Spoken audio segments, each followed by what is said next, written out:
All right, what's up, guys, and welcome back to Footy with an Edge. And I'm your host, Shaylin. And oh my days, what a day to be a Manchester United fan! If you're just joining us, United beat Manchester City 2-0 at Old Trafford, but I'm pretty sure you already know it's been blowing up on socials. Everybody's been talking about it, and what a great result! I think Arsenal fans are more happy with that result than ours because we forced City to drop 3 points, and just in Michael Carrick's first game in charge, he only had 3 days to prepare, and this is what we got. Look, um, I've been a United fan for a really long time.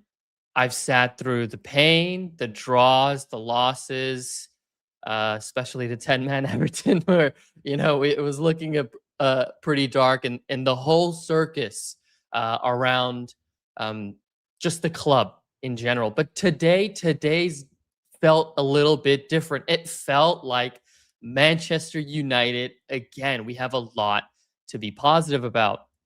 So we've got a lot to break down tonight, right? The goals, the tactics, the league table implications of it, and of course, some of the fan reactions that are there. But let's let's get into it with the obvious: United 2, City 0.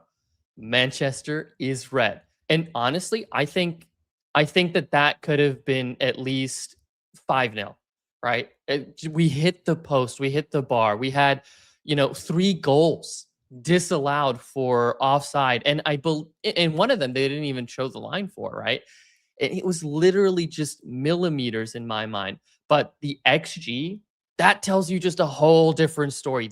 This is the highest amount of XG that Manchester City have conceded under Pep Guardiola, I believe.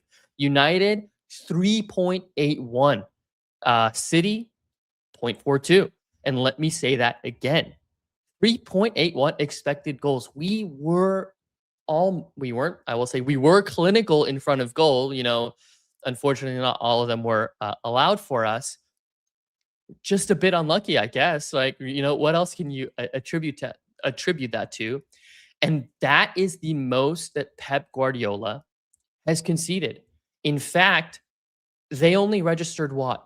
A single shot on target. I don't think, we've talked enough about the defensive masterclass, that was put in. And this is, I think, I don't always agree with Gary Neville, but I was listening to his post match podcast, and after the game, and he said that, quote, that is one of the best performances you'll see in any era by a Manchester United team in a football match.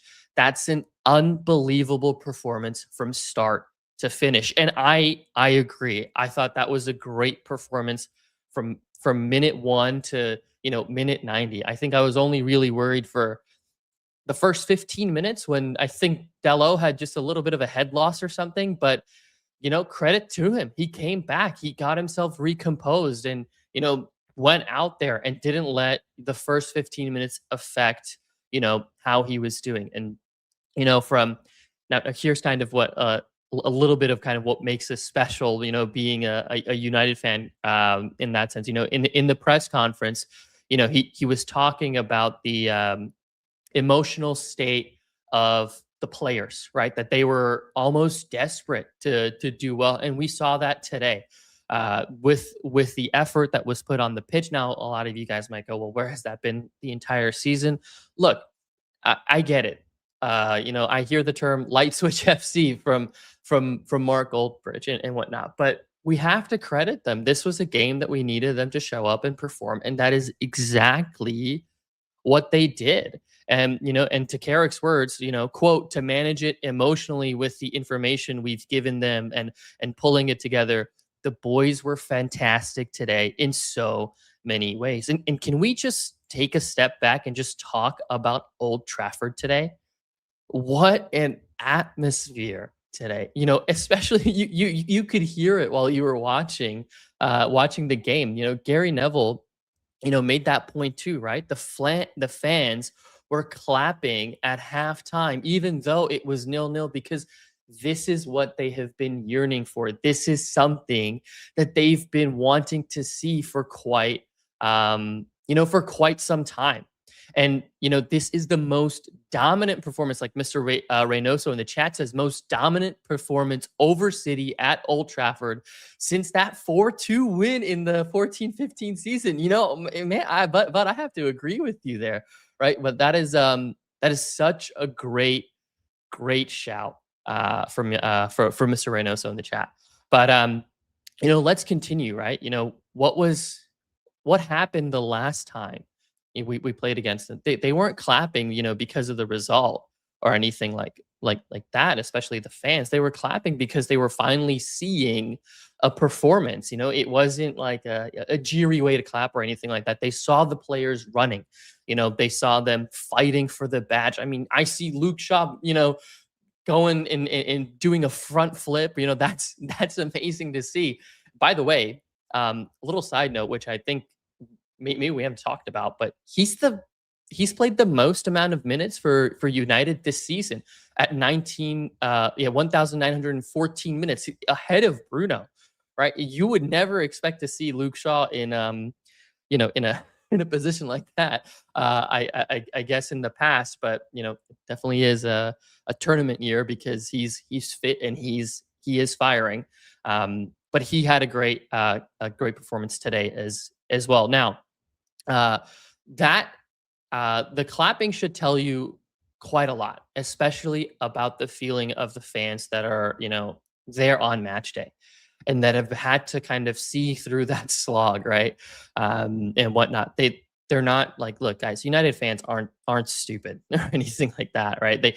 We don't need to win every single game or anything. I don't think we all walk in with that expectation, but we do want to see our team be competitive. We want to see effort. We want to see us playing with purpose, right? We want to see the players fighting for the badge that we love, right? Because then that by definition should be showcasing that, hey, they at least care enough about not only the fans, but also the club because they're putting in that effort. And this is it was wonderful, wonderful to see. So let's get to the question is how did Carrick actually pull all of this off in 72 hours? Now, we can break down the tactics a little bit, but I just want to prepare you ahead of time. I believe he had gotten a blueprint for how to play against, this high pressing team, this high line team from Amram. I believe he took a little bit of inspiration because we've done well, especially when we've seen that the team is able to have those gaps in what he's done. But let's just start with the obvious here. Hats off to Patrick Dorgu. What a player. I know a lot, some people might have had some question marks about it, starting him on the left wing, but I think in that winger role, he's really showcasing that his talent, his ability, right? And this is what it was, right? It was about the combination that he was able to also then get, right? Like I think and Bumo and Bruno up top as kind of like this duo that you're starting to see, and Bruno in his natural number 10 role is obviously he's going to perform when it's there, but Casemiro and Mainu as another partnership on in the double pivot that's there, Ahmad and Dorgu on opposite sides as well. But that's basically what it is, right? It's about the combination of the pairs, right? That really showcased United's dominance and United's performance this year. And really, right, defensively, when we look at it, it was a really structured defense. And we've been talking about this in the tactical previews and also on the show quite a bit too. The team waited and didn't necessarily just press immediately, but they waited until they could get back into shape, and they decided to spend a lot more energy doing that quicker rather than trying to immediately go hunting for the ball. So they were very structured in that, and I think that that's what led to City having such a difficult time breaking us down. And let's not forget, okay, Rodri is a Ballon d'Or winner. Holland is considered the best striker in the world, and he was subbed off, right? I mean, I think Lissandro Martinez is still checking his pockets to see if he's there, especially after the the insults that he got in midweek from Nicky Butt. He really shut them up, in my mind at least. And so when City decided to go out wide because that those were the only options that they really had, right? Whether to Doku or to Semenyo, um, you know, uh, the fullbacks that we had, so Shaw and Delo would almost immediately engage, and our winger would tuck in, right? So this was kind of really interesting to see because Ahmad was definitely, recognizing his time at left or at right wing back, um, was giving Dallo some cover as well early, especially after Dallo got that yellow card. He recognized that he's gonna need to help, and I think that really helped Dallo get back into that game and turn it around for himself. And we know Patrick Dorgu, we signed him as a wing back initially, right? And so he has that defensive brain as well. But he was also helping Luke Shaw out on the left. I mean, to be frank, Semenyo was probably their best outfield player, but he looked like at average compared to a bunch of guys that seemed a little bit lost, which is kind of ironic to say because it's Manchester City. It's probably one of the most valuable squads, if not the most valuable squad that's out there in the world. I definitely think it's probably the most valuable in the Premier League for sure. And the numbers showed that worked, right? And I'm not talking about possession. I think it's smart that we just decided to concede possession early because we weren't going to try to, beat City at their own game of holding the ball, right? That we weren't there for that. But we decided to beat City to, by being really hard to break down, by actually showcasing to them what a United of old looked like when they played vertical football. And it worked, right? The numbers showed City had zero big chances. None. None. Right? And this is a team that I've seen create for fun in the past. Right? This is a team that, is in contention for the league, right? And I think City might have lost the title today, especially with this result. And then, given how far behind they are now, like, that's a sizable gap for Arsenal to be able to keep. And, I don't know, something's a little bit different about Arsenal this year. They just don't seem to, I'll say, have that nervousness about them that when they know that they're ahead, so they're kind of like losing it a little bit. Maybe I haven't seen the Arsenal game much today, so who knows? Maybe my mind changes after I look at that. But that's what it was, right? And what we saw, especially in the midfield, right? We would see Bruno in the midfield as a part of this double pivot, but with Mainu there, it offered us something different. I'm not saying Bruno was bad in the midfield or under Amram or anything like that. I thought he played quite well, and we've seen that he can actually do some things. But Mainu offered something a little bit different. Now, it was a good performance in my mind, but he allowed us to kind of relax a little bit because he's so press resistant himself, and could kind of take the ball, drive it a little bit, or at least pass it forward, and help us kind of continue to move forward or be able to find a bit of a different outlet because he was really really composed. But man, Bruno in that 10 position just showed us that this is where he belongs, especially if we're going to play um, in this formation under Carrick, right? Uh, Man, he was great. But anyways, that's enough about the Bruno talk, the Menu talk. I really want to shout out and continue praising or just shout out Mateus Cunha. From when he came off on the bench, he looked like such an impact player. I don't even think we brought on Sheshko because the game was done. We didn't need to. if we, it might have been different, right? If we're like 1-0 down or something like that, or if we're only 1-0 up, maybe we end up bringing him on. But it was like, do we need to bring on Sheshko? No, right? Like we saw that game out without him, and and to be fair, it might not have been the game for him to even play or to come on, but um, we really showed our, I'll say, a lot of maturity in that performance, especially a lot of desire, a lot of passion for sure, but also a lot of maturity. And now while we're at it, right, and talking about how Cunha kind of came up as this impact player, uh, really, like, it's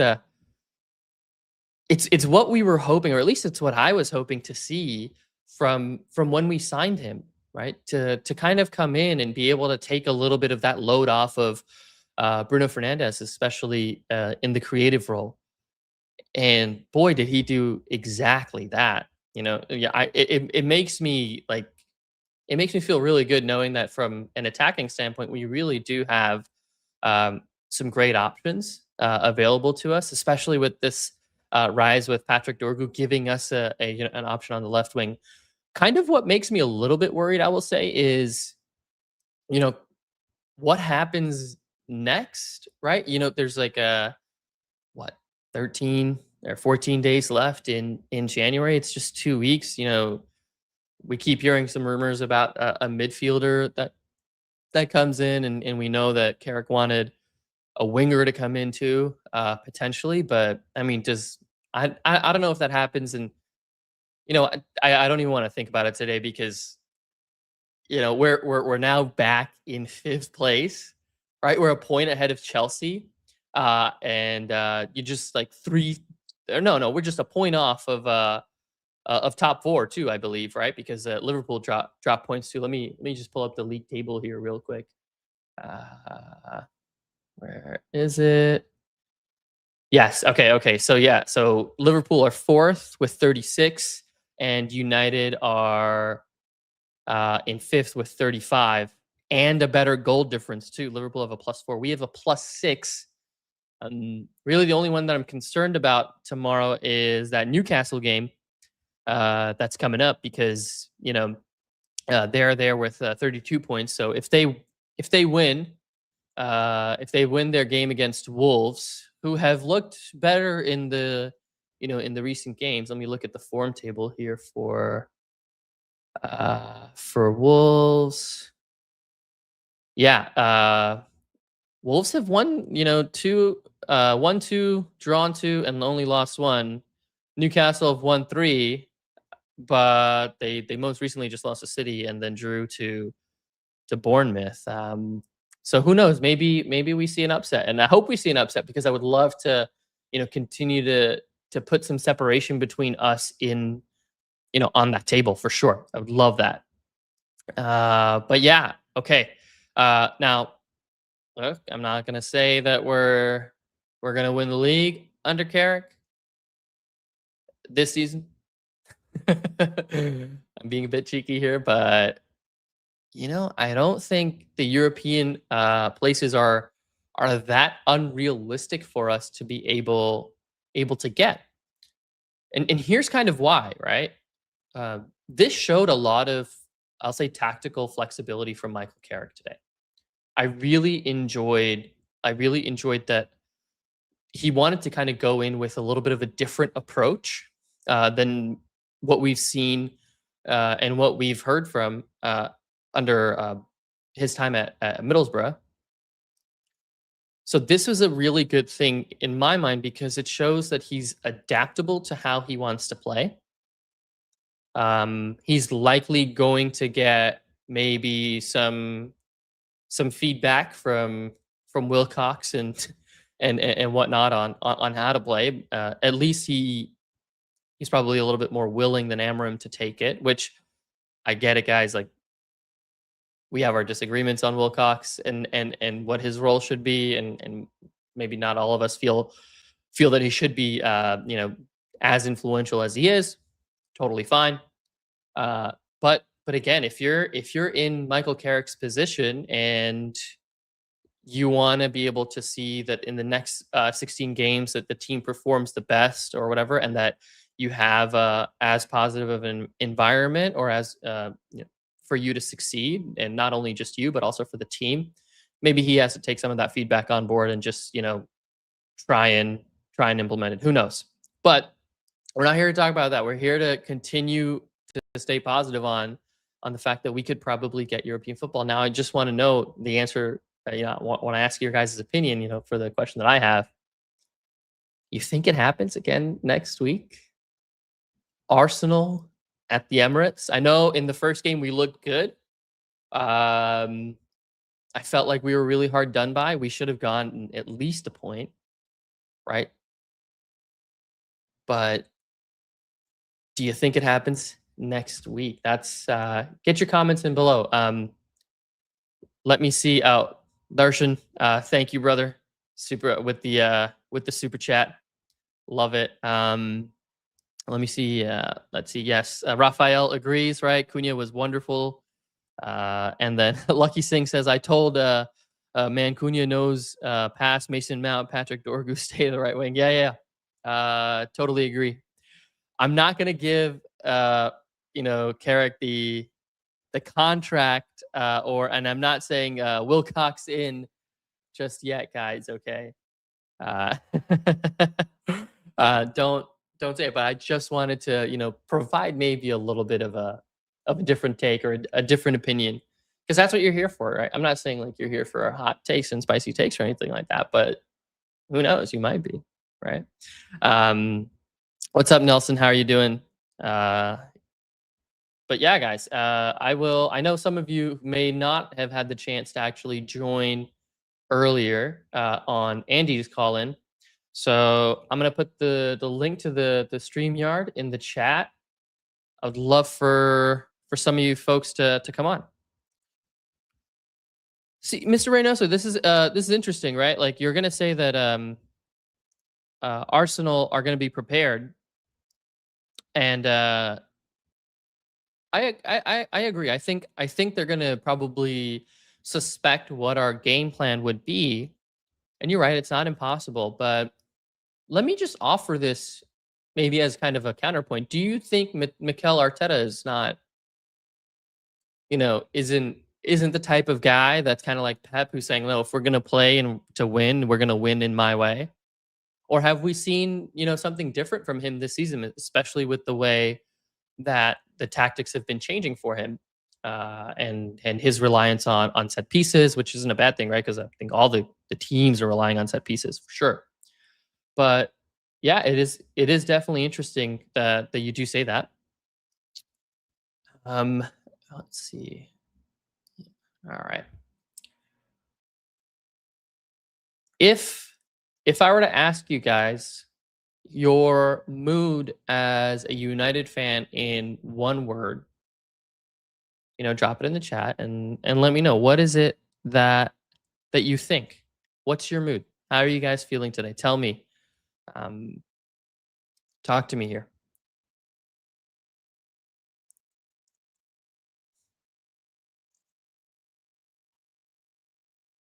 Red Olson, you're saying Arsenal will sit deep. They've got more to lose. I think that's true, but I also think that Arsenal probably feels like they can, because it's at the Emirates, that they're not going to want to do that. They're going to want to entertain their home fans, and the atmosphere at the Emirates has turned around in recent years. It is a lot better. It's not like the library at Highbury from the past. Let me see. Salman El Turkey says over the moon, but I asked for one word, but I'll take it. I definitely feel you on that. Darshan says very happy. Again, I asked for one word, but nah, I won't hold you guys to it. Don't worry, it's fine. Okay. Okay. Salman El Turkey says I won't be excited until I see the Fulham game. Why is that, Ben? Why is that? I think the Fulham game is probably a good place for us to see and just be like, hey, like, as if you wanted to put a stake in the ground, just to know how to feel, especially after Carrick's first 2 games in charge, for sure. I totally agree. But I think you're right. We can be happy and excited over this result, but there's definitely more left to see for sure. Let's see. Karthik Crocken says cautiously optimistic, but I know United has shit the bed and get complacent when it's good vibes, quote unquote. Yeah, vibes FC. I hope some people in the dressing room are keeping the heads down, and squad is focused. Yeah, yeah, no, no, I totally understand that. Um, let me let me say that I think Andy Mitten was the one that said that, oh, the dressing room, like, feels refreshed, and I know he was getting a lot of slate for it online, especially, but when you listen to him on yeah, when you listen to him, he kind of provided a little bit more of a level-headed take, I'll say. In the sense that he said that because that happens anytime a manager leaves, right? The dressing room, kind of relaxes a bit, releases a lot of the tension, and feels a little bit revitalized, especially around a new manager. I don't think they felt that way with Fletcher, only because there was a bit of uncertainty on, like, hey, who is the next guy? Is it actually going to be him? Is it not? And I get that, right? Because if there is some level of uncertainty in your job, with who your boss might be, that it won't necessarily give you the best performance. I know a lot of people feel like, hey, I could perform just as well with or without my boss, right? Which is totally fine. But these guys are players, right? They're looking to the manager for guidance, for coaching, probably more actively than we do, in our day to day jobs, as well. So yeah, that's totally a valid critique to have, that the dressing room should have their heads down for the next set of games, and especially putting that Fulham game as a kind of like as a marker to look at. But I'm really curious though, guys, from your guys' perspective, you know, do we think that the way we saw us play is emblematic of that DNA that we've been talking about so far, right? And what it is that might be the case, right? Yes, we saw wingers running down the wing. We saw some fast attacking play. We saw verticality. Do you think that that's something that we can continue to see, and not against teams like Manchester City and Arsenal, but maybe a team like Fulham?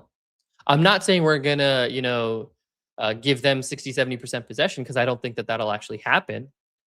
But could we play this way, that we saw today, when we have 50, 55, 60% of the ball, when we are expected to keep more of the ball? Would this happen? I know Ten Hag wanted to kind of create the best team in transition. We know that the transitional play style really suits a lot of these players because it is a bit easier in that sense. But I will tell you, from what I saw from an attacking standpoint, we called it out before. Amram is going to make, or sorry, Carrick is going to make sure. Sorry, Amram. It's not here anymore, Shaylin. Come on, get over it. But but Carrick is going to make sure that when when a player comes on, right, or so sorry, when a player is going to take the shot, that he's going to be taking the shot in probably the best position possible for them. And I think we saw that a lot, especially with the shots that we took today. I mean, yeah, it led to high XG, but if you look at, let me pull it up. If we just look at the number of shots that we had taken in comparison, you know, total 11, and we were able to create such a high XG, 6 big chances. I mean, we had high XG under Ruben Amram, but we were taking like 20 shots almost a game, which wasn't, by all means, like I'm not, crapping on Amram or anything like that. I think two things can be true, right? Where you can, create a high volume of shots, but if those shots don't convert, then are the actual shots you're taking the best ones? Probably not, right? Totally valid criticism there. But under Carrick, I felt like we might not have had the same volume, but we definitely had better shots. I think we were in much better positions when it came to actually taking those shots. If you look at it, I think we only had one shot from Kobbie Mainoo outside the box. The rest of them were inside the box. This is what we want to see, right? Like we want to see the team be able to find a way to penetrate into the box and get a shot off, in a dangerous area, in a dangerous position, not to take these shots out of goal. Yeah. Let's see. Let me take a little some of your comments, right? Mr. Reynoso, as much as I hate the buzzwords, this was a very This is a very much Fergie performance, but I agree. We need to see this against a low block. Thanks, buddy. I swear. I think you and I are vibing. If you want to come on and actually talk to me, feel free. Link is in the chat. But we've got sunny. Oh, wow, we got Raphael here out there in sunny Thailand. Sawadee krap. Can you hear me okay? Yeah, I'm I good. can hear you. All right, yeah. I wasn't going to come on, but I thought, what a match yesterday. What a match. Oh yeah, that's right. You're ahead of us. You're all due on Sunday. I'm still here. Yeah. On yes. Yeah. Oh, yeah, forgot about that. Sorry. Yes, yesterday. That was amazing, wasn't it? Yeah, it was so much fun. I mean, does this not bring some energy back, right? A little bit of look like, at my smile. Look, I know, very happy. I have not smiled so much from a United win. I can't remember. Maybe Lyon, maybe the 4-3 against Liverpool. Yeah. Cup final, of course, but this was the first time I saw United play with intensity, almost, and concentration from beginning to end. That was amazing. I've never seen that for ages. Yeah. Not under any manager recently. I was so surprised. I was fearing a loss, and but I thought the only way I thought we would win was if we came out of the traps quickly and scored a goal. And what did we do? We came out of the traps quickly, and Maguire nearly scores a goal. And I thought, oh no, it's going to go downhill from now. But they didn't. No, they didn't. They were amazing. Yeah. Patrick Van Dorgu. No, sorry, Patrick Van Persie. Sorry. Yeah. Or I say Dorgu best. Right? Dorgu, oh wow. Dorgu best, maybe. Nice. We could elevated heights. Heights. Yeah. Sign him up, giving him contract. What do you feel? What did you feel? No, I was super excited. I mean, Andy has me singing on the live when I called in. I was striving too. I was just like singing Carrick's name. I loved it. Loved the result. But man, I think you're right. I wouldn't say it's been too long to feel so positive after a match. I felt really good after the Liverpool game too, right? The 2-1, because that was a big deal for me, especially having a family of Liverpool supporters and being able to get one over on them and actually look convincing. This time it wasn't like the 4-3 where I felt it was a bit shaky, could go either way. And it was also at Anfield, but yeah, this was good. And I think it meant a lot more to us because we saw, we kind of saw that 3-0 performance and we all felt, what the hell, right? Like we all felt like dejected. Like that wasn't a team that wanted to look like that they were actually playing for each other, let alone the badge, right? It didn't feel that way, especially after that humiliating defeat. But today was different. Today was exciting for sure. In the chat, Raphael, there's a really interesting question here, right? It's like that was a great game, but like we need to be like, will those spaces be available against the lesser sides? So like like Fulham and yeah. I think that's what you said in a way. Fulham is the test. Oh look, can you see? Oh, hello. Yeah. Hi, Cabbage. he he was happy last night too. I think Fulham is. I mean, everybody. A lot of people said it. You know, that's a one off match in a way, Mm, and particularly against City.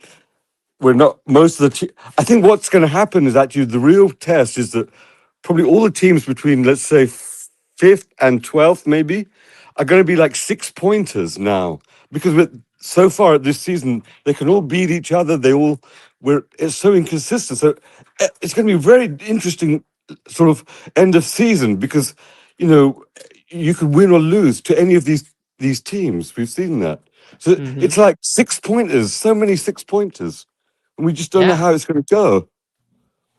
You know, I like how you're framing these as kind of like 6 pointers, right? I think today definitely felt like that for sure, Yeah. especially for maybe not for us, but probably for Arsenal. That they're just like, oh hey, like maybe it was 4 points for them because they drew, right? They ended up drawing against it, but they'll probably take that result because that continues to add pressure, like alleviate the pressure on them, but adds pressure on Man City. Aw, hey Cabbage, guys, this is Raphael's dog. If you don't know, this is Cabbage. Put it like the stream if you guys like Cabbage because that is one cute dog.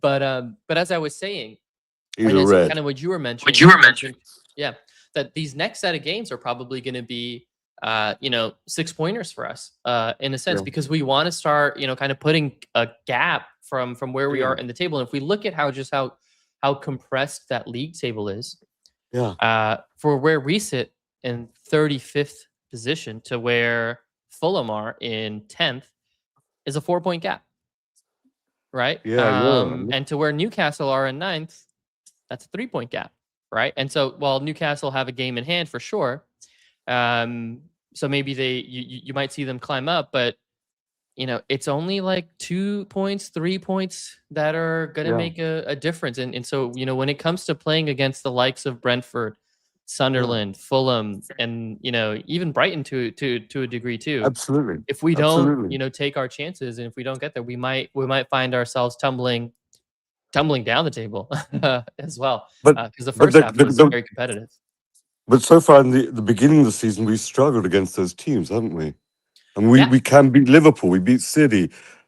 Could have beaten Arsenal on our day. We beat Chelsea, but we struggled against these other teams. Yeah. And that's why that's another concern in a way. Can Carrick, or not my concern, but I'm excited to see. Actually, I'm excited to see what Carrick can do now.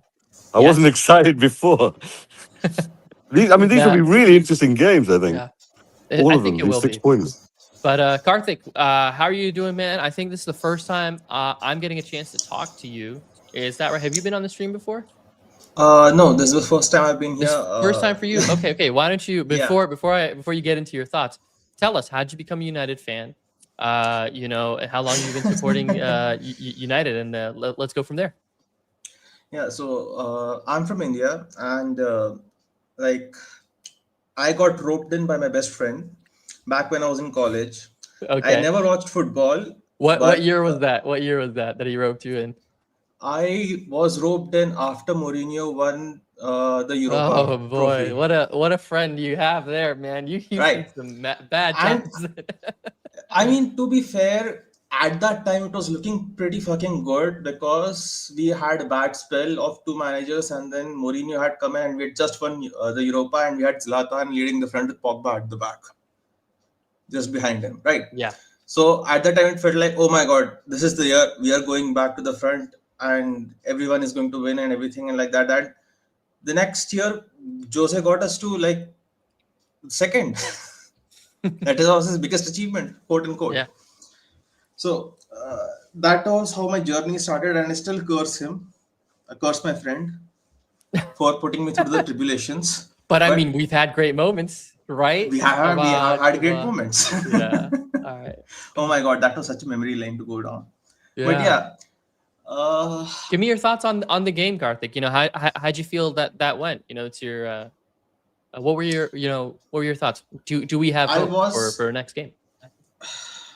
honestly speaking, I feel that it was a very situational win. I know it will sound very negative from me, but I feel the only reason we won was City did not take us seriously. Oh, really? Yeah, like have you seen the back four? Philly's Yeah. back four. Yeah. They got Skelly on. Sorry, they got Lewis on. Like what the? He is their worst defender. They were just giving him minutes. So They just play for my yeah. yeah For my you guys that aren't there, Rico Lewis, Kusanov, what is it, Max Alieni, right, and then Nathan Ake. Yeah, I think you're right. It's probably not their strongest back four, but ironically, I think Kusanov has been rated their best defender. So yeah, okay, my fair. and Fair. again this is not nothing to take the flowers away from United. We played with an intensity that could like we had the drool coming out of our faces. We were that hungry. We were literally trying to like bite at the victory. We were Mhm. that parched for the proverbial derby trophy. But realistically speaking, I have only one qualm with quote unquote United DNA football because I have I'm a fan who has come after Mourinho, so I've seen the victory days from a perspective of YouTube. I've never Yeah, seen it live. right. I got to get a glimpse of it throughout Ole's season. I got to get a glimpse of it throughout whenever Ole played and when he came as the manager and then United played and then Ole was at the wheel and stuff like that. But then again, the only glimpse that I got from it was never clear. But now that I've put the picture together with Carrick, I have realized that United forgets every time when we are in this position Mm-hmm. that it is not just a game about physicality, it is a game of mind. And many people forget that. Mm-hmm. Because, like, I don't know So, which Karthik, interview if I pause Ferguson you did. for yeah, Yeah, let me just just yeah, pause you for sure, a sure, second, sure. okay? Because I want to clarify something that you're saying, right? Because you said, hey, I'm worried about coming across as negative. I don't think this is negative. I think these are valid criticisms in a sense, right? So what you're saying is that you think that this could be a one-off performance because you don't know if the players are going to do their light switch FC thing where in the next game they're just like, hey, we had a good result against City, we can like take our foot off the gas. Is that fair? Not entirely. I'm Mm-hmm. more concerned that they get too caught up in United DNA wordings rather than the essence of it. And majorly, Mm. I feel that people don't realize what the essence of United DNA is. Mm-hmm. And that being, uh, you know, uh, overwhelm the opposition, either physically with players in their box or with the early goal. By doing that, you overwhelm the opposition and then you force them to come to you and then you counterattack. People forget that. People forget the overwhelming part and they just focus on the counter-attacking football. Yeah. Raphael, is that your lunch or, Yeah. what's going on? Looks Breakfast. delicious. Oh, it's breakfast. Brunch. Oh, Brunch. brunch. Okay. Very I hearty. have to leave, guys. I'm so Yeah, sorry. yeah. I'll have to leave for a second. No worries, Karthik. Thank you for joining us, buddy. Hopefully we But see Karthik again. But I think Karthik made an interesting point there, Raphael, right? Like, yeah, is the actual DNA of United where we kind of say, hey, we're gonna hit you early, we're gonna hit you quick, because we have that lightning speed, right? Quick jab, and yeah. then say, okay, now you come to us, and then we slowly kind of break you down, or we take our chances where we uh, counter very quickly. What do you think? Is that the type of football that maybe we're asking for, but just haven't seen? We were close. I think that fast attacking, risk, uh, young players as well. That's kind of the things that most people say would usually get around whatever this DNA thing is. But I think I want to ask you a question, Shailin, maybe. Mm. Imagine, I don't know what's going to happen at Arsenal. I mean, everything is so unpredictable now. But imagine we got spanked at Arsenal. What would happen after? How would the fan base feel? Do you see what I'm saying? Yeah. Could this could this just be like a pin that would we're so fragile still. I want to see, Fletcher said it. They're fragile. I want to see us sort of, like you said, win 5 games in a row, and then we could talk about it. Okay. Okay. So this is good. Let's shift the conversation just a little bit here, Rafael, because I really Yeah. want to understand not only your opinion but also for some of you guys on the chat as well. If we were to say that in the next, or sorry, like in this fixture of 5 games, I'm including Manchester City, right? And let's look at the upcoming fixtures that we have, and they're all in the Premier League, sadly. We have Arsenal at the Emirates. We've got Fulham at home. We've got Spurs at home. And then we have West Ham. And I said a good performance out of all those 5 games would be if we are able to get, close to 9 points, right? That could be 2 wins, 3 draws, 3 wins, 2 losses, whatever the makeup is there. I think we are now 30% of the way there to get to 9 points, right? Because we have gotten 3, right? And probably in a game that not really a lot of us had expected to win. Yeah. Is this maybe a fair set of matches? And this is the question that I'm asking, right? Is this a fair set of matches for us to say 9 points from these set of games would really show not only the quality in the squad, but also in the quality of Carrick's coaching? No. What do you think, Rafael? No. I think, for a number of reasons, I think we have to wait till the end of the season. 17 games. I think that's the real fair. We'll have seen pretty much how we play against every single other team. 17 games, nearly. So we'll see how Carrick is under pressure. We'll see, how he responds to a loss. All those kind of things. We need to see that over 17 games, I think, or 16, or whatever it is now. I don't think we can ever. We can't say. We really. I mean, then we'll get into.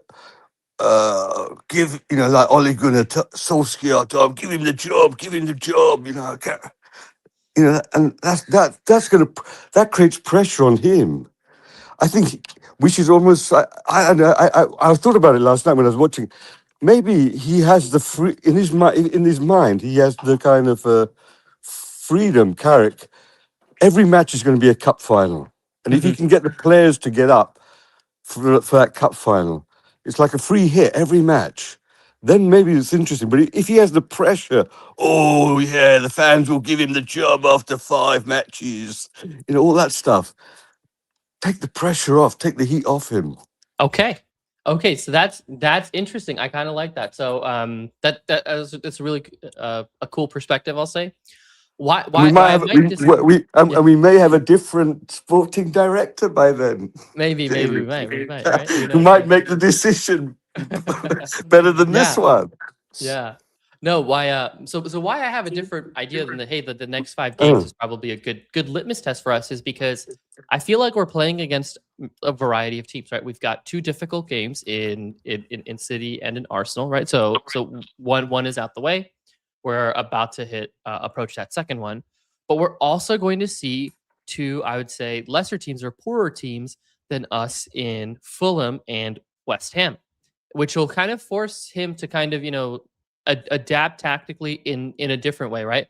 How is he going to be able to play when he is expected to have more control or more possession of the ball and of the game? And then this not the last game that we see, but this last one in Tottenham or Spurs, it's a team that I feel like is kind of in a similar situation to us a bit, right? Like chaotic ownership, unrest, etc. Like, things are definitely there. So, do we see Ruben Amorim, or sorry, do we see Michael Carrick? I keep saying Freudian slip. Yeah, but do we see Michael Carrick actually, give us maybe I'll say a convincing win against Spurs, even though Spurs have been playing poorly? We've they've been quite a bogey team for us, right? I feel like we've had more yeah. losses against them as of late Yeah, than five or something. not. Yeah. Four or five in a row.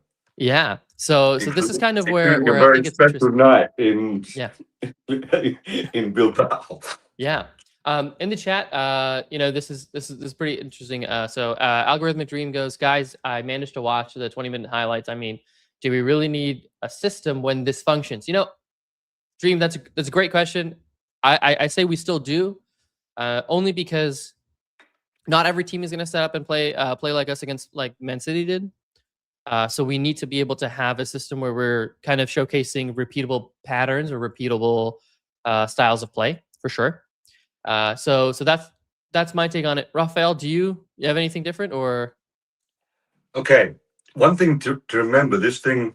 I mean, most fans have been brought up with a four at the back, but do you know Raphael, Samix is saying, can we change the camera angle, bro? So there we go. yeah. But go ahead. Yeah. I don't know what. Okay. Sorry, Samix. X-rated. Sorry. Often, we talked about people think four at the back is our way, but some people don't know that Sir Matt Busby played with three, and that was the norm at the time. That's the 1950s. It's this idea of four at the back is as part of our DNA is quite recent. I mean, Matt Busby, four was just that was the historical moment in football. Do you see what I mean? Yeah. I mean, could you imagine that, nobody can imagine Matt Busby, who so much shaped our so-called DNA, whatever that is, played three at the back in the 1950s, not just one game. Right.